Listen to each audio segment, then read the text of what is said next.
Right, so does anybody know this Travis guy standing next to me? He's got long hair, I don't trust him. All I know is whenever we were reviewing the RFPs, or whatever they're called, I don't know, sorry.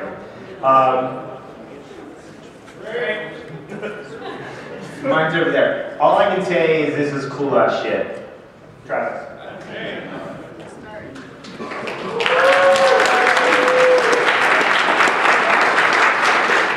Howdy, y'all. When sending liquor to the stage, please let me know whether it's single malt or that other stuff. I appreciate it anyways. So today we're going to speak about active disk antiforensics, and this is so much fun because I was looking at antiforensics and there are all of these cool tricks in it. And the tricks that you see are kind of like web tricks in that they're easy to pick up.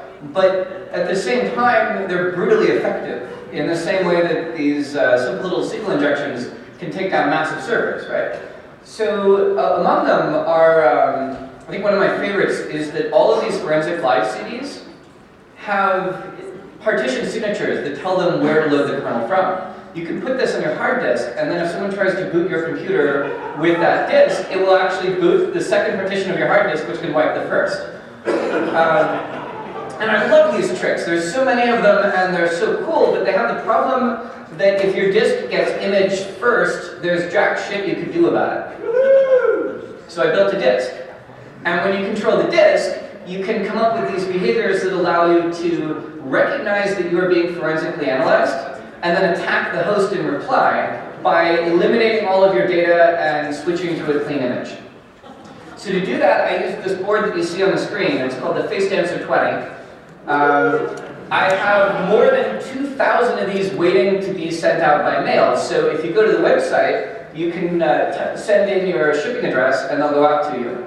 And if you don't want to pay for them, you can do this cool thing where at the bottom you say, this is pro bono because I'm a student, or I'm broke, or I don't like PayPal, or I'm in Pakistan, and those are all valid excuses, and it still ships out.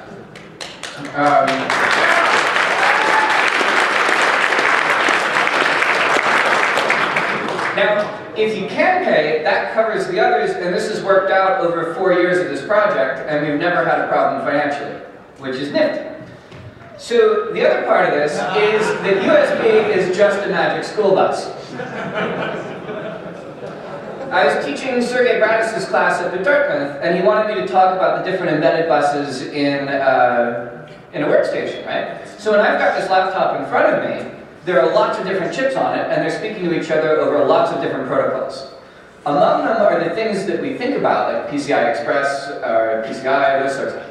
And USB, but there are also a lot of lower ones. It's the lower ones that we're speaking of. And Sergey started jumping up and down and screaming, it's not a bus, it's a network. And it really is a network. You can talk over USB in the same way you would talk over Ethernet. And the only reason we think that Ethernet is special is because TCP/IP won out and we forgot of all of the alternatives. No one remembers IPX SPX, so unless it's IP-based, we pretend that it's not a network. But they all are, and you can mess with them in the same way you would mess with a network. So this Facedancer is a network adapter. This allows you to speak USB yourself without anyone or any operating system in the way. It sends only the packets that you tell it to send, it sends you all the packets that it receives, and it allows you to emulate pretty much anything. The only thing we're having trouble emulating is a hub, and if you find a solution to that bug, I would be very happy. On the left, that side connects to your workstation, and you run a Python script.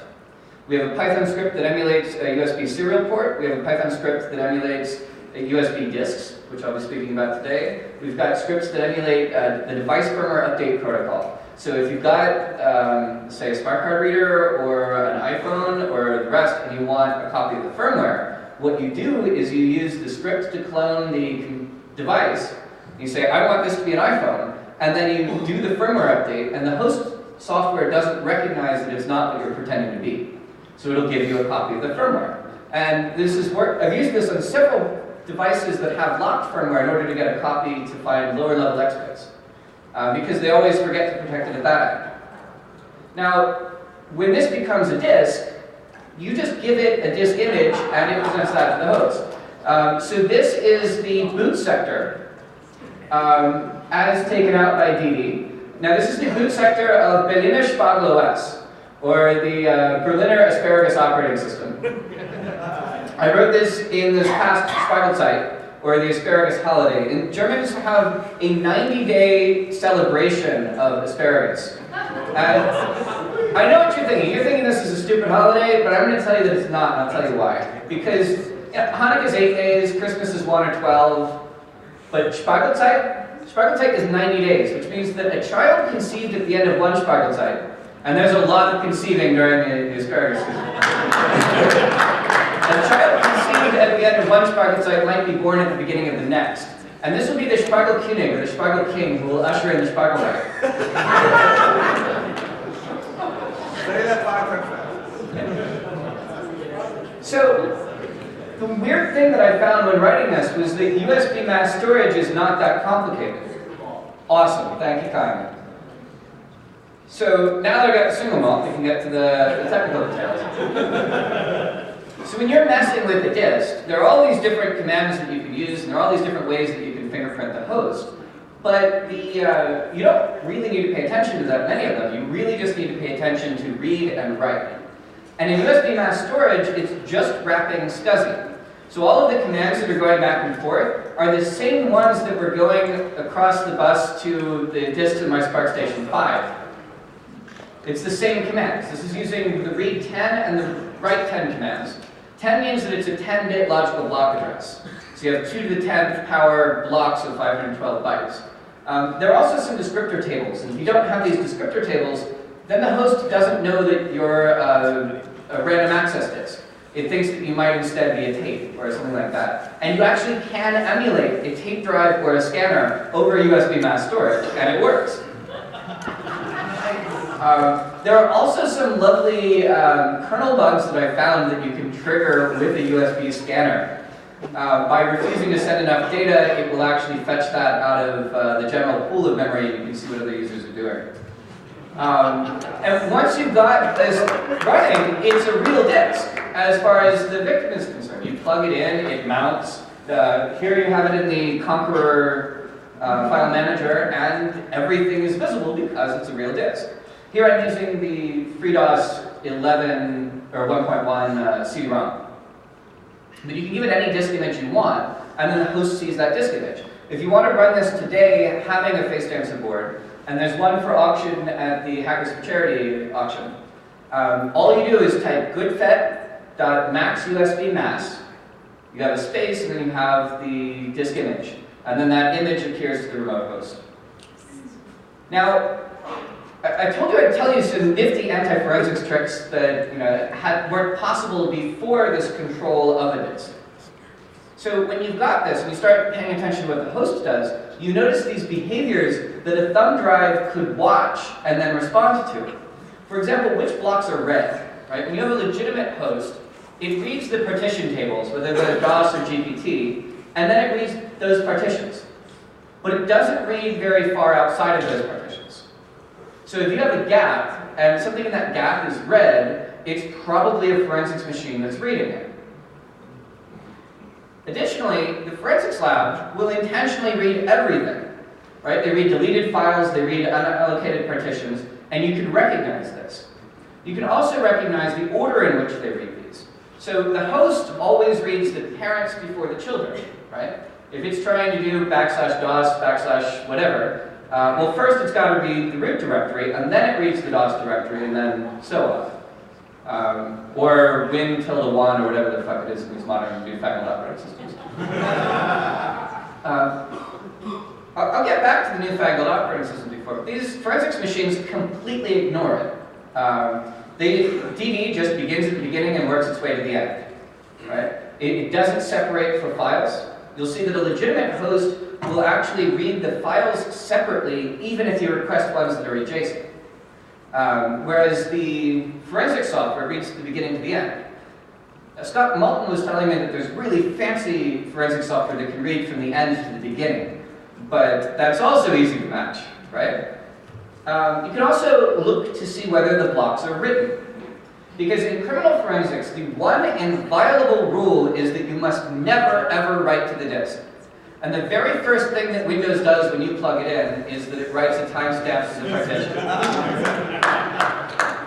So what if we had a disk that nukes itself if it sees it being imaged? But additionally, if you don't write the timestamp, the partition is wrong. Well, the effect of that would be that if you use my thumb drive through a write blocker, you don't see anything that's secret. So you can directly keep just the criminal forensics guys from being able to read the contents of a disk. Isn't that nifty?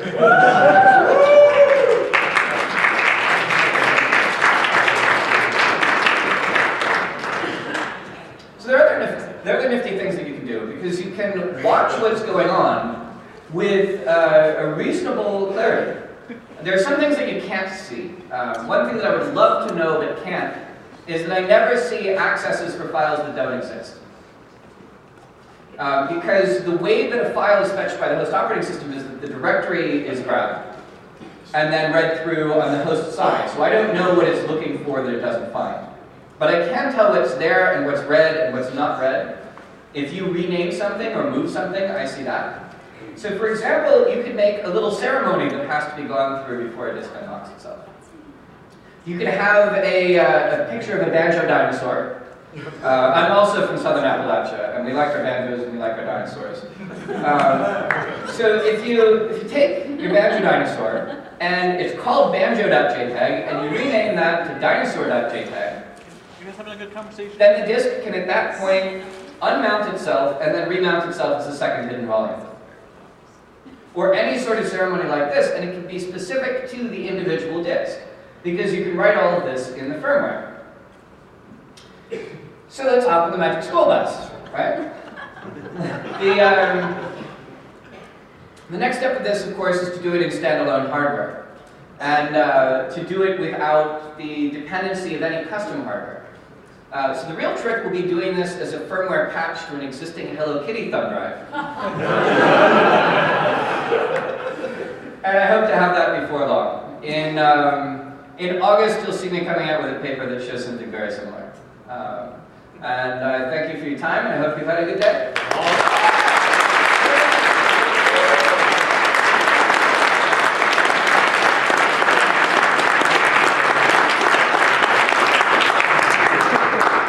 And one last reminder, the Hackers for Charity booth has the only assembled Facedancer 20 board ever to be sold. And I would appreciate it if you give them a hell of a lot more money than it's worth. Thank you kindly.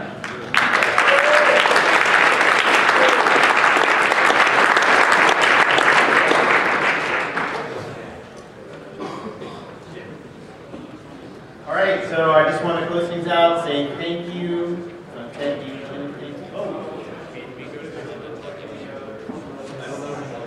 Okay, there's Ted sells these awesome DVDs, and he's also recording Firefox.